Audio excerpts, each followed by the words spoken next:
इयत्ता दुसरी. कवितेचे नाव आहे भेळ. आई कणक भेळ. आई आई कर्ण ग भेळ, छे रे बाबा मला नाही वेळ. एवढे कसले नाराज होता, भेळ करू बघता बघता.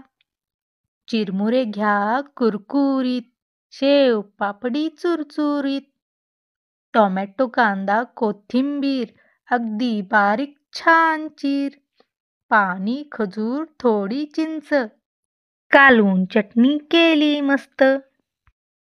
थोडं तिखट थोडं मीठ, मिसळून टाका छान नीट.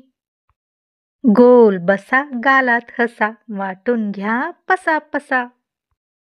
बघता बघता चट्टा मट्टा, कागद नक्की डब्यात टाका. धन्यवाद.